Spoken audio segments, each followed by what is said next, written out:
Le grand dialogue. Sigeka Foba. Edouani wa Makaran. Le grand dialogue de l'émission de débat du studio Tamani sur votre radio. Chenni Beri. Halud Mauni. Chenni Beri. Sigeka Foba. Le grand dialogue.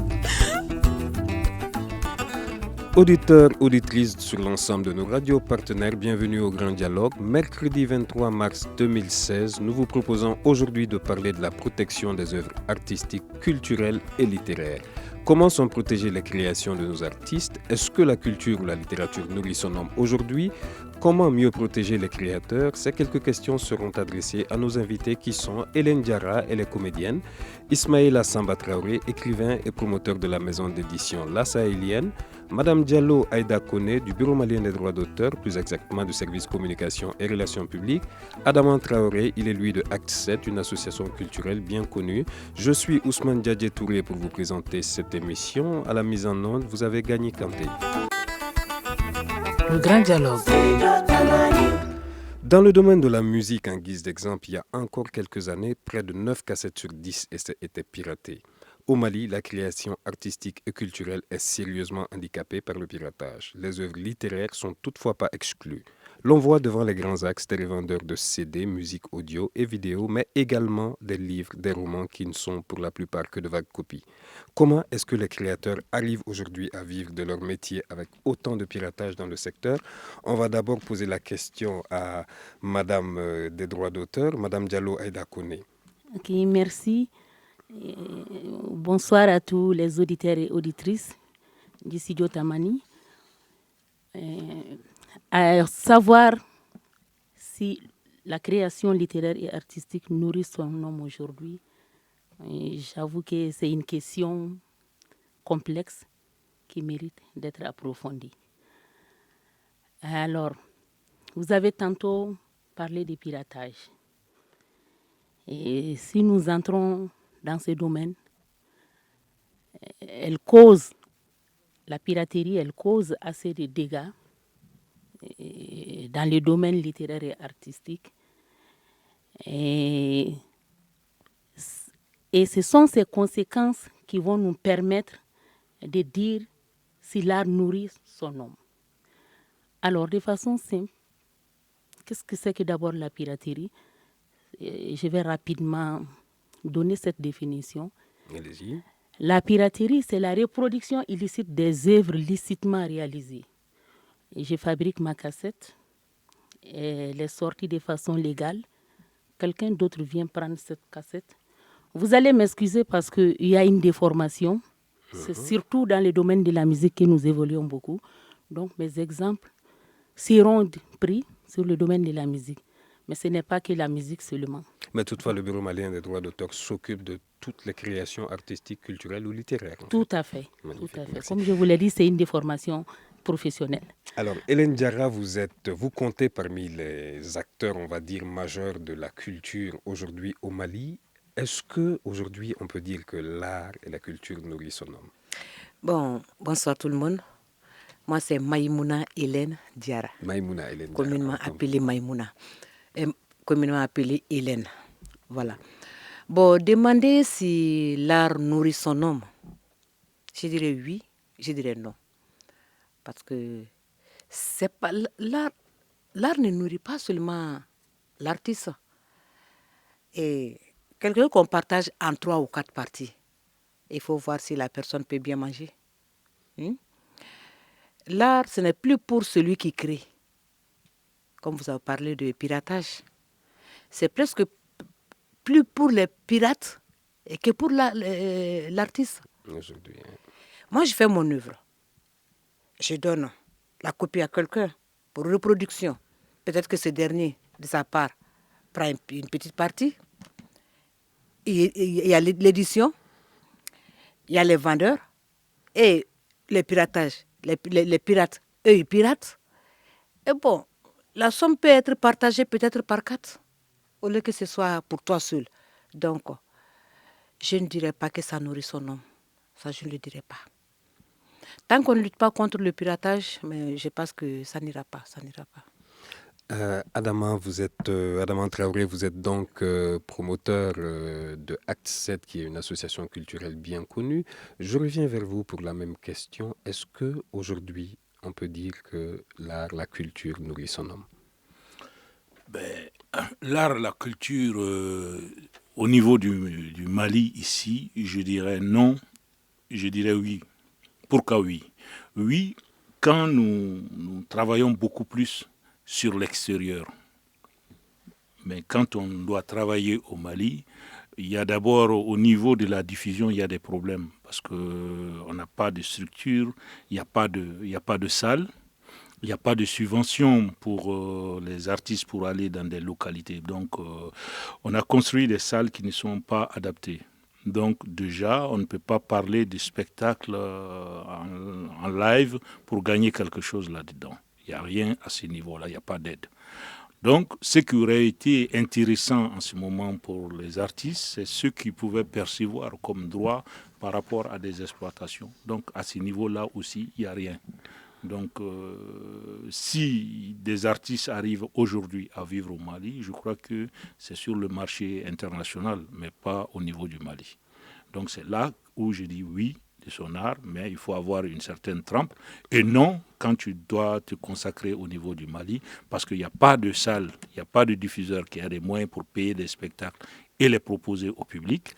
Il n'y a pas de public à ce niveau-là. Et donc, comme il n'y a pas de subvention, il n'y a pratiquement rien. Cela n'est-il pas dû aujourd'hui au manque justement d'organisation des artistes en industrie? Ben non, c'est pas. Il faut. C'est ça le grand problème au niveau du Mali. Vous avez 3 enfants qui vont à l'école. Il y en a un qui fait l'enseignement. Il y a un autre qui va faire médecine.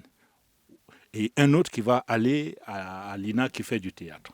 Celui qui sort du théâtre, de l'INA théâtre, on veut qu'il construise son théâtre lui-même, qu'il crée son public et qu'il crée son spectacle pour le jouer. Celui qui est sorti de l'école des infirmiers, il y a des CESCOM, il y a des hôpitaux publics où il est recruté, il est ce qu'il sait faire.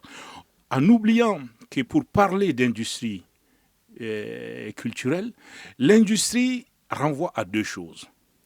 La production de masse et la chaîne des métiers. On ne peut pas voir une usine avec un seul métier. Et là, on veut que l'artiste, il soit en même temps, prenons le cas du théâtre, qu'il soit dramaturge, metteur en scène, comédien, agent de promotion, commercial, tout, que lui fasse tout. C'est ça qui est la difficulté. Parce que quelque part, on n'a pas compris cette idée d'industrie culturelle qui veut dire une chaîne des métiers. C'est malheureusement dans ce travers qui sont tombés beaucoup de musiciens. Tu vas trouver qu'il est en même temps le compositeur, l'arrangeur, l'éditeur, le musicien, le diffuseur. Non, il y a des spécificités, il y a des métiers. Il y a l'éditeur, il y a celui qui va vendre, il y a l'agent, etc., etc. Donc en faisant un amalgame autour de ça, ça nous empêche de voir des solutions de sortie. Et comme nous avons eu le théâtre en tant que consommateurs, beaucoup d'entre nous ne sont pas passés dans les coulisses. Sinon, si on avait fait cet exercice, on aurait compris que c'est la scène, la salle théâtre qui a donné l'idée de l'usine à l'Europe. Parce qu'à la fin du XVIIIe siècle, seul un espace, salle de théâtre, était le seul lieu où tu avais différents corps de métiers qui travaillaient pour produire un produit.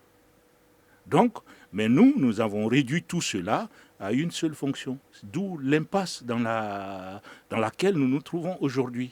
Et il faut arriver à mettre tout cela à plat et à reconstruire. L'exemple le plus évident, c'est que il y a quelques années, le Sénégal a fermé son école nationale des arts pour la rouvrir en l'appelant l'école nationale des métiers des arts. C'est pourquoi, moi, je viens de sortir un ouvrage que j'ai appelé les métiers du théâtre, pour que les gens comprennent que dans les métiers du théâtre, il y a des métiers de l'administration déjà, tu as des métiers de la création et tu as les métiers techniques. C'est cet ensemble qui forme un théâtre. Magnifique, on va revenir vers vous tout à l'heure pour un peu de plus développer. Ismaïla Samba Traoré, vous êtes écrivain et promoteur de la maison d'édition La Sahélienne. Est-ce qu'aujourd'hui on peut dire que les romans, les livres sont piratés également? Oui, c'est le même constat, je pense, au niveau de toutes les filières de production artistique, littéraire, n'est-ce pas? Dans la mesure où le livre n'échappe pas à cet environnement où la duplication à grande échelle, les industries, les techniques, les technologies de reproduction à grande échelle, numérique notamment, informatique, ont créé un nouveau contexte tel que le produit peut être approprié par n'importe quelle personne qui dispose d'une imprimante de haute définition ou d'une imprimerie ou bien d'un studio de... Voilà. Donc la question reste la même pour le livre très certainement. Mais je voudrais juste dire, pour accompagner l'analyse de mes trois confrères qui ont expliqué assez clairement les choses, dire que nous sommes effectivement sur le territoire, sur le terrain de l'entrepreneuriat culturel. L'entrepreneuriat culturel, c'est quand même des métiers, comme l'a dit Adama, c'est des filières, ce sont des professions, ce sont c'est toute une industrie qui sécrète des revenus, qui produit de la richesse.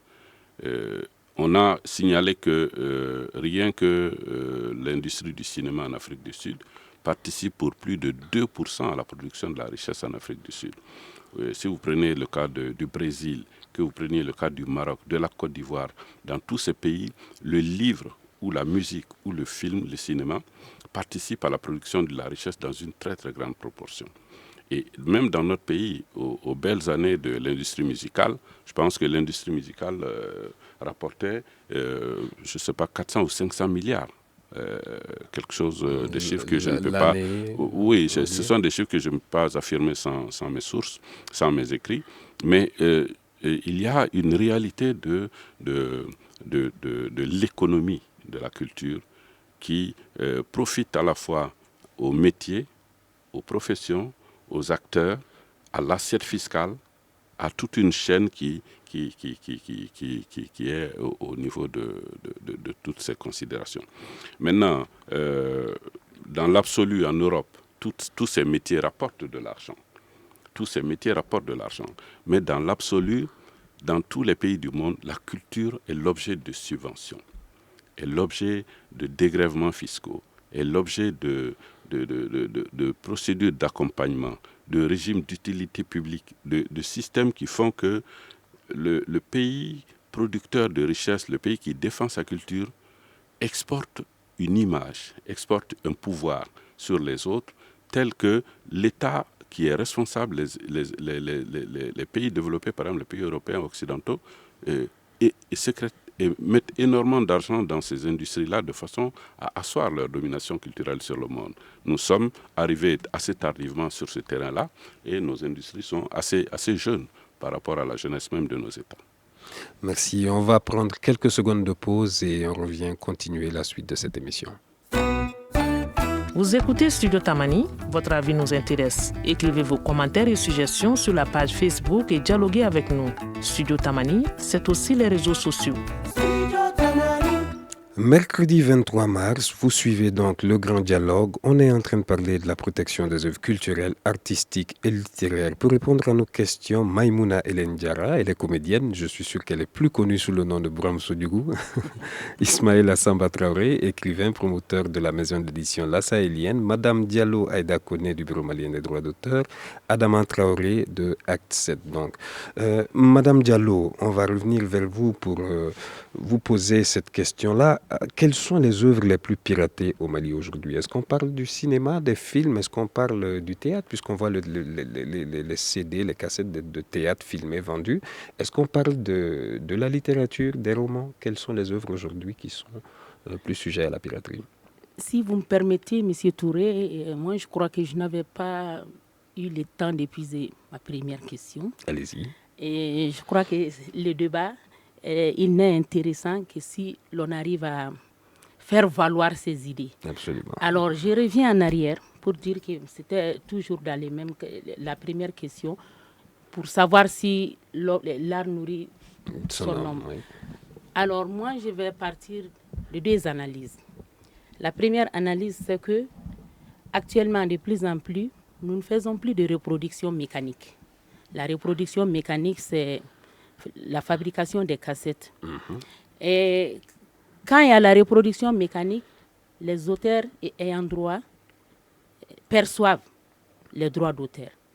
Actuellement, ces droits de reproduction mécanique sont en nette régression. On n'arrive plus à faire de reproduction mécanique. Et à quoi est-ce que cela est dû? La nouvelle technologie de l'information et de la communication, parce que les gens n'ont plus besoin de ces outils.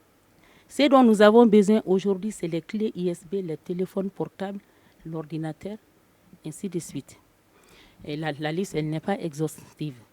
Donc, face à cet état de fait, nous ne reproduisons plus. Nos artistes n'arrivent plus à reproduire. Même s'ils les reproduisent, c'est d'une autre manière. Alors, la deuxième analyse, c'est qu'il y a le refus pour les utilisateurs ou les usagers de payer la redevance de droits d'auteur. Parce que la culture semble ne pas être connue dans notre pays. Nous assistons de plus en plus à cette réticence. Ce qui fait que, face à ces 2 analyses, que l'art nourrisse son homme va être très difficile. Et s'y ajoute le spectre de la piraterie qui prend des proportions inquiétantes. Parce que le monde évoluant, nous n'avons plus, ou bien il faut qu'on s'adapte. Parce que, comme je vous l'ai dit tantôt, il y avait la piraterie classique. Et aujourd'hui, c'est la piraterie à l'ère du numérique. Donc, il faut s'adapter à la situation. Devant cet état de fait, dire que l'art peut nourrir son homme va être très, très difficile. Mais en dépit de toute cette situation, les artistes, nos talentueux artistes, s'illustrent tant au plan national qu'à l'international, en convoitant les trophées les plus prestigieux. Je parle du Grammy Award, je parle du prix de l'excellence de la CEDEAO. Et tant bien que mal, l'art peut nourrir son homme, comme l'art ne peut pas nourrir également son homme. Comme l'a dit Adama, quand on arrive à s'affirmer au plan international, on peut nourrir, l'art peut nourrir son homme, mais les cas contraires, ça va être très difficile. Alors, pour revenir maintenant à la deuxième question, permettez-moi de reprendre la deuxième question. Allez-y. Alors, quelles sont les œuvres les plus piratées aujourd'hui au Mali? Sans une statistique fiable, mais selon nos propres constats, les œuvres musicales, les œuvres littéraires et les œuvres audiovisuelles sont les plus piratées dans notre environnement analogique et numérique. Merci pour cette réponse. Maïmouna Hélène Diarra, vous êtes actrice, vous êtes comédienne, actrice, vous avez participé à la création de beaucoup de films. Qu'est-ce que, aujourd'hui, concrètement, qu'est-ce que l'État fait pour essayer de contrôler justement ce fléau, pour protéger la propriété intellectuelle aujourd'hui? Mais si vous me parlez d'État, moi je vais me poser la question, est-ce que l'État sait même que nous existons? L'État ignore notre existence. Il y a quand même un ministère dédié à la culture. Bien sûr qu'il y a un ministère, mais il y a un ministère, c'est vrai. Pour moi, le ministère ne s'intéresse plus aux musiciens, qu'aux dramaturges et aux cinéastes. Ça n'engage que moi. Ça n'engage que moi. Bon, quand tu parles d'œuvres piratées, moi je pense qu'il n'y a pas d'œuvres épargnées. Je n'en vois pas. Pour la simple raison que nous, quand on a tourné Damonzon a été piraté avant même que ça ne soit diffusé.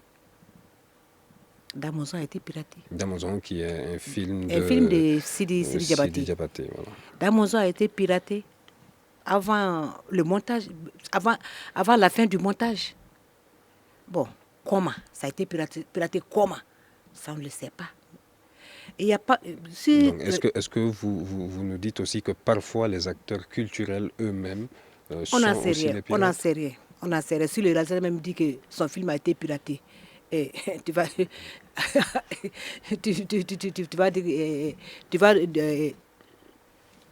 accuser qui? Qui tu vas accuser? Bon, Damonzon, Au marché aussi, ici, il y a tellement de films. Tous nos films sont au marché. L'on a vu d'ailleurs Cheikh Oumar Sissoko, quand il était ministre de la Culture, voir ses propres films piratés. Au marché, le ministre même. Donc, je vois qu'il n'y a pas d'œuvre épargnée. Seulement, tu demandes ce que l'État fait. Moi, franchement, je ne sais pas. Parce que depuis combien de temps on parle de cette question de piraterie? Les gens se soulèvent, ils font des marches, et après... Est-ce que l'État fait quelque chose? Parce que pour moi, si l'État faisait quelque chose, on n'en arriverait pas jusque-là. Est-ce qu'il y a d'autres pays aujourd'hui de la sous-région qui sont épargnés? Des pays comme la Côte d'Ivoire où l'art semble un peu plus protégé, par exemple? Moi, je pense que dans les autres pays, ils sont plus protégés que chez nous. Ça, je pense, hein. D'accord. Merci. Adama Traoré, vous êtes de ActSect, un professionnel donc du théâtre. Alors, le théâtre est joué quand même en live, présenté à un public en live. Comment est-ce que le théâtre peut être victime aujourd'hui de piratage? Le théâtre peut être victime de piratage sur différents plans. D'abord, au niveau déjà du spectacle fini, des gens peuvent l'enregistrer et créer un marché parallèle. Ça peut être piraté quand, une fois déjà, on l'enregistre et que ça passe sur une télévision. Donc, à ce niveau-là, ça, c'est des systèmes, des techniques qui existent, que ce soit au Mali ou ailleurs. Bon, donc, le grand problème aujourd'hui que nous avons, c'est que c'est le manque de soutien à la création. Le paysage culturel malien se caractérise par des manques.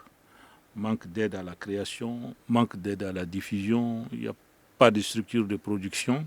Et on a aussi au niveau législation, on a une législation très faible. Par exemple, parlons un peu d'ailleurs des législations qui régissent justement le droit à la propriété intellectuelle. Qu'est-ce que ça dit concrètement? Oui, ma foi, si vous regardez et que vous faites une comparaison au niveau de la sous-région, il y a des pays comme le Burkina, le Sénégal, la Côte d'Ivoire même, qui commencent à accueillir depuis quelques 2-3 ans maintenant, où il y a les droits des interprètes qui existent, qui perçoivent des droits des interprètes. Minime soit-il, il y a des redevances qui sont payées pour les droits des interprètes. Bon, peut-être que je ne le sais pas, mais à ma connaissance, je ne sais pas si déjà au niveau du Mali, on a des droits des interprètes ou droits voisins qui sont payés pour le moment. Bon, ça c'est une interrogation. Donc à ce niveau-là, qui est-ce qui peut percevoir au niveau du théâtre dans la législation telle qu'aujourd'hui au Mali? Peut-être le metteur en scène ou l'écrivain dramaturge, mais ce n'est plus sur le support théâtre, mais c'est peut-être support papier qu'il va percevoir. Mais là aussi, ça c'est une autre question. Donc si les autres ne perçoivent pas des droits à ce niveau-là, c'est sur les entrées qu'il faut compter. Or, et c'est là aussi encore cette faiblesse de la législation malienne, parce qu'on vient de nous dire qu'il y a un texte qui vient d'être pris par rapport au statut de l'artiste. Mais le statut de l'artiste, ça sous-entend une certaine fiscalité. Dans les autres pays, c'est ce qu'on a permis de créer le statut des intermittents.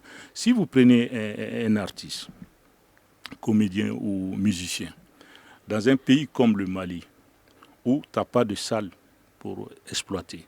Donc, les 3 mois du mois d'hivernage, forcément, tu ne peux pas faire de la production.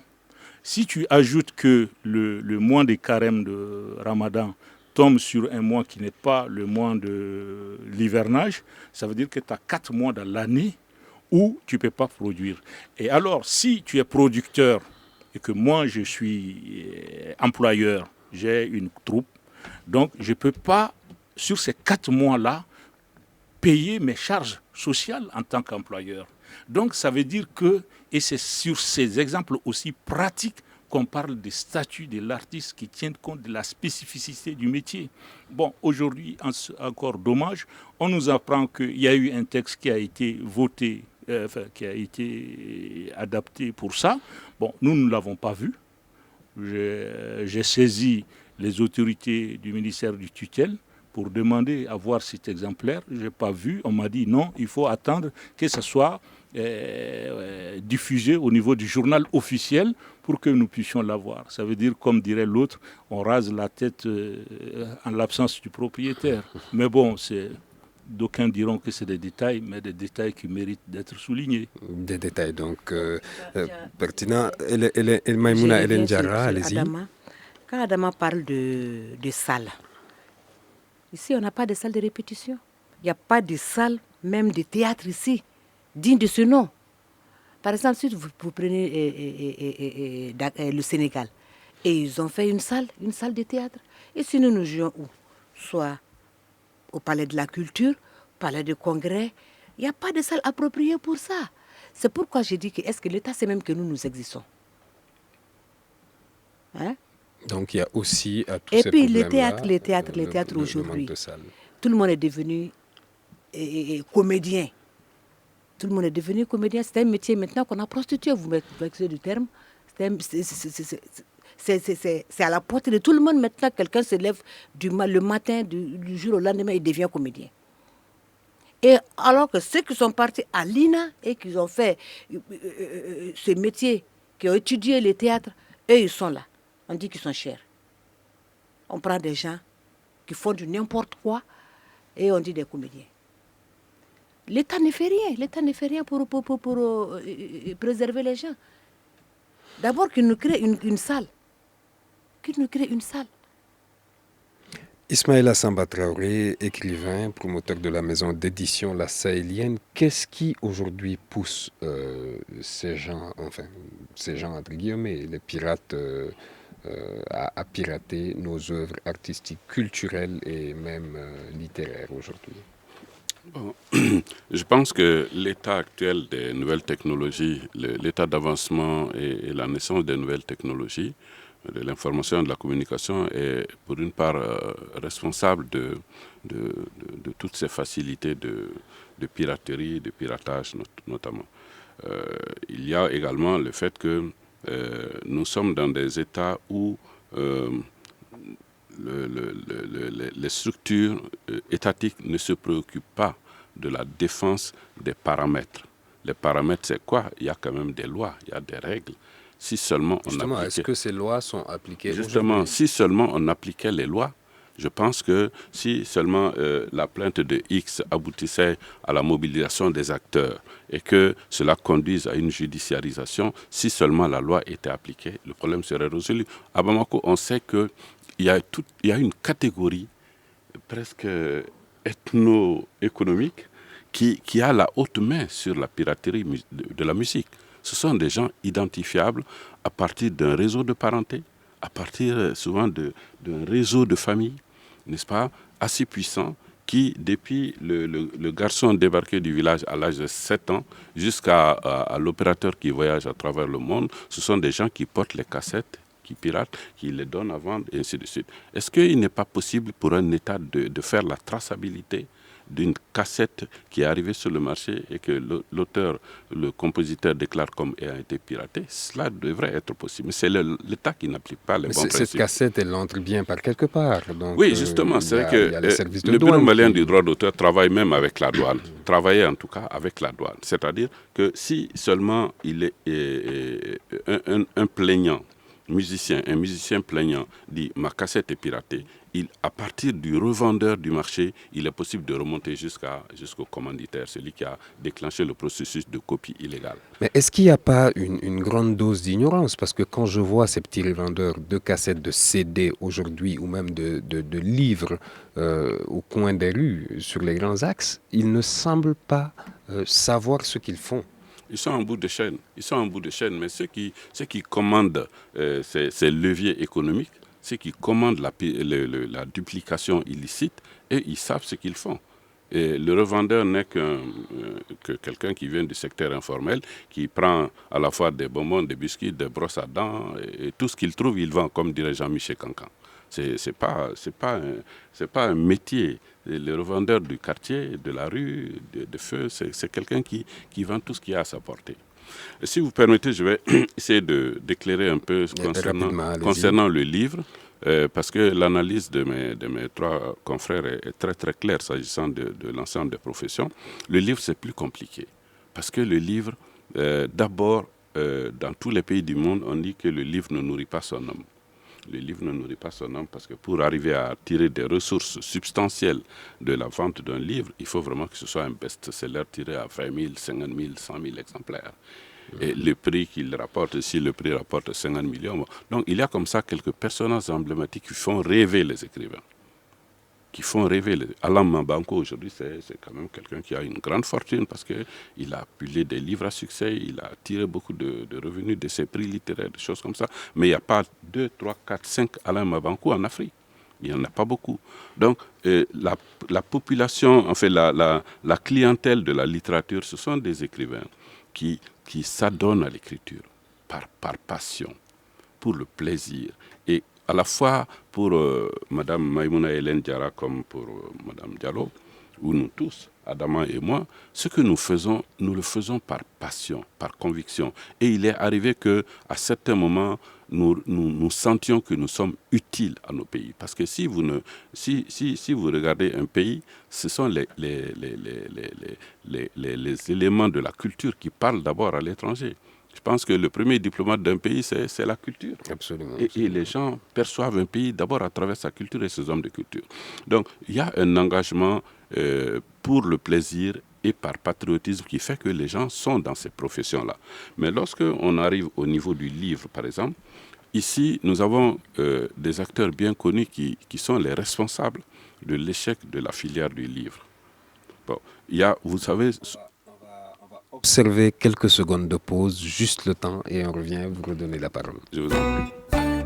Une réaction, Un avis, Un commentaire. réagissez sur la page Facebook de Studio Tamani et restez connectés avec nous. Studio Tamani sur les réseaux sociaux pour vous faire entendre. Vous suivez le grand dialogue de Studio Tamani. Bienvenue donc dans le troisième volet de cette émission qui parle de la protection des œuvres culturelles, artistiques et littéraires. Ismaïla Samba Traoré, écrivain, promoteur de la maison d'édition La Sahélienne, avait la parole. Alors, allez-y, rapidement.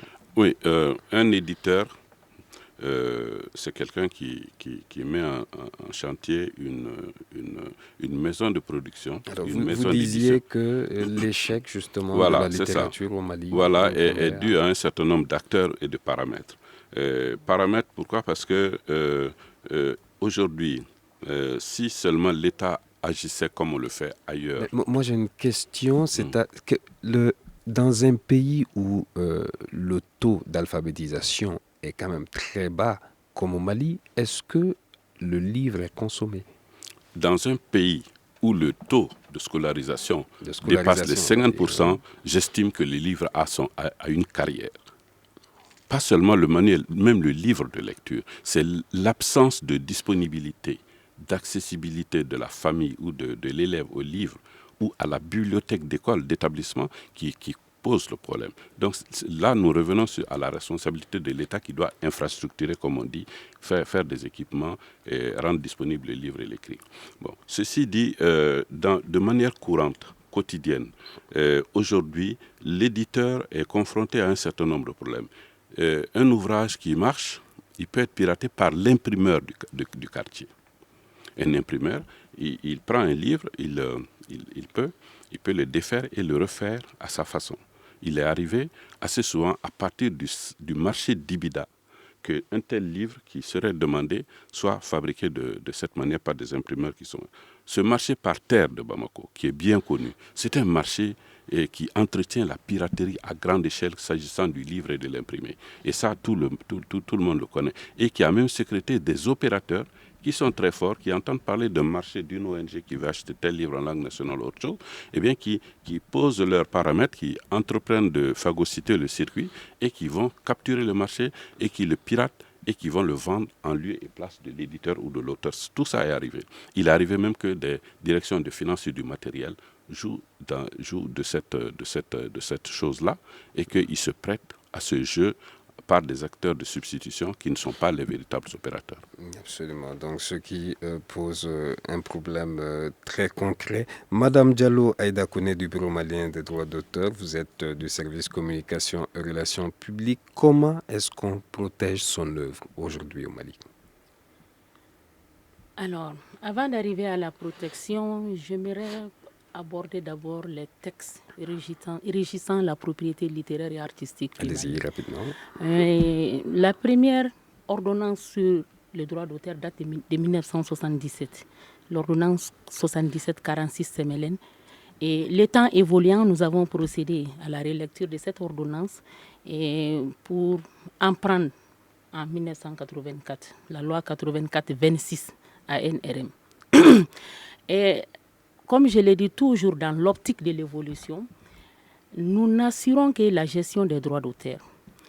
En 2008, une autre relecture s'imposait pour prendre en compte la gestion des droits voisins. Donc, est-ce que la protection aujourd'hui des œuvres ne vous incombe pas directement?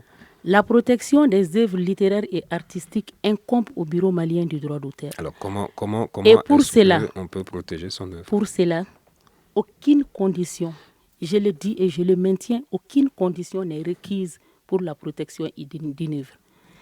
Cette condition a été prônée par la Convention de Berne de 1886 et elle a été reprise dans la loi de 1984, encore reprise dans la loi qui a été adoptée par le gouvernement courant ces mois-ci. Donc, l'article 2 de cette loi stipule que du seul fait de la création, une œuvre est protégée sans aucune condition. Mais comme on le dit comme ça, le commun des mortels ne peut pas comprendre. Parce qu'une œuvre même inachevée, elle est censée être protégée. Mais encore faudrait-il qu'il y ait des garde-fous. Parce que l'œuvre peut faire l'objet d'un piratage, comme on le disait tantôt. Et il faudrait que l'on sache à qui appartient la paternité d'une œuvre.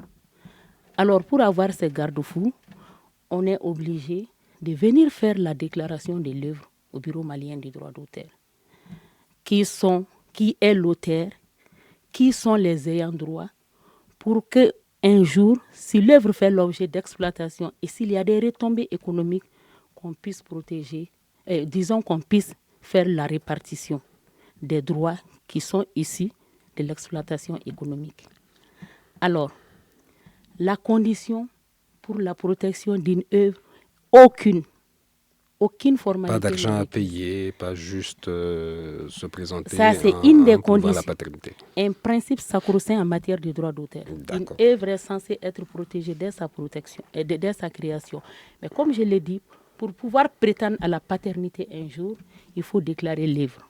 Et en déclarant l'œuvre, il faut amener certaines conditions. Et quelles sont ces conditions? Rapidement, il faut 2 photos d'identité, l'œuvre, la copie originale de l'œuvre, ou bien l'œuvre elle-même, et ensuite un extrait d'acte de naissance. Et ça dépend, 10 000 francs, 30 000 francs, selon les cas. Et je crois qu'une autre fois, nous aurons l'occasion de donner les détails des conditions d'adhésion au Bureau malien du droit d'auteur. D'accord. Merci beaucoup. Maïmouna Elenjara, vous êtes donc comédienne très connue au Mali. Est-ce qu'aujourd'hui, on peut dire qu'une œuvre création peut échapper à la piraterie? Du côté du théâtre, moi, je n'en vois pas. Parce que déjà, dans la salle, les gens ont leur téléphone portable. Ils filment le spectacle. Bon, tu as beau leur dire de ne pas filmer, rien à faire. Les gens ont des systèmes. Moi, la question, je la rejette à l'État. Et je n'ai jamais vu aussi le bureau de droit d'auteur, Aïdaïla, convoquer quelqu'un à la police ou bien au tribunal, juger quelqu'un, dire que telle personne a fait ceci et la personne est condamnée à payer tel montant. Ça, je ne l'ai pas vu. Je ne l'ai pas vu, je ne l'ai pas entendu. Donc, cette question, je la rejette à l'État. Il faut que l'État nous protège. Le théâtre se meurt aujourd'hui. Il n'y a plus de théâtre au Mali. Il y a des gens qui ne font que jouer la comédie. Il n'y a rien. D'après Adama, quelqu'un veut bien évoluer maintenant, bien tu veux avoir quelque chose, il faut que tu sois sollicité à l'extérieur. En tout cas, pas au Mali ici. Les films que nous faisons, le financement manque, on ne peut plus produire de films. Donc, nous, on est là. À moins que tu fasses d'autres travail. Sinon, des gens qui vivent bien, qui sont sortis de l'INA et qui ne font que du théâtre ou bien du cinéma, je pense que c'est des gens qui sont destinés à mourir un jour. Parce qu'ils n'auront pas à se nourrir. Vous me permettez de réagir très rapidement, on commence à manquer de temps, allez-y. Ok, donc pour votre lanterne, pour éclairer votre lanterne, je m'en vais vous dire qu'il y a un service juridique et du contentieux. Moi-même, j'ai assuré la responsabilité de ce service pendant 7 ans. de 2003 à 2010. Et justement, est-ce qu'il y a eu des procès? Voilà, Est-ce des qu'il y a eu procès. des Il y a des Condamnés. procès, il y a eu des condamnations. Il y a eu des condamnations. Même aujourd'hui, nous avons des procès en cours. Là, ça aboutit. Bon, souvent ça aboutit parce que ça, ce n'est pas notre rôle. Nous faisons la mise en état des dossiers, on les donne acquis des droits et il appartient maintenant à une autre structure de procéder au jugement. Donc, c'est D'accord. pourquoi je Donc, dis, je rejette la question à l'État. on va dire que la justice doit suivre ces dossiers Parce juridiques. que le Mali, il n'y a plus de théâtre au Mali. Hein. Le théâtre se meurt au Mali, il n'y a plus de théâtre. Il n'y a plus de théâtre. Ça, il faut le dire. Tout fort, tout haut. Il n'y a plus de théâtre. D'accord, merci. Adama Traoré de Acte 7, dites-moi, qu'est-ce qu'il faut faire aujourd'hui pour stopper la piraterie concrètement? On a vu par exemple au Sénégal qu'on a pris parfois ces pirates-là et qu'on a transformés en producteurs de spectacles, de musique, de théâtre et autres. Il y a beaucoup de choses à faire. Hein. D'abord, une des raisons de la piraterie ou de la contrefaçon est due à un problème de distribution, de marketing. Si vous voyez, le Mali, nous n'avons pas une maîtrise de notre marché. Soit un livre ou dans l'édition, dans le livre, tu n'as pas de librairie un peu partout dans le pays. Tu n'en as pas, même pas à Bamako. Si c'est les cassettes, tu vas trouver que, au temps où on sortait à des cassettes ou des DVD, tu vas trouver que ça sort à Bamako, tu as des images, des clips ou autres qui passent à la télé.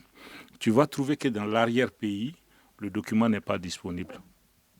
Ce qui fait que c'est l'exemple que les... Donc est-ce que ça, c'est pas le manque justement d'industrialisation de la culture? Parce que quand j'ai commencé à parler, je vous ai dit qu'il y a les différents métiers. Le métier du distributeur existe. Par exemple, pour combattre ce problème de piraterie à un moment donné, qu'est-ce que le Nigeria a organisé?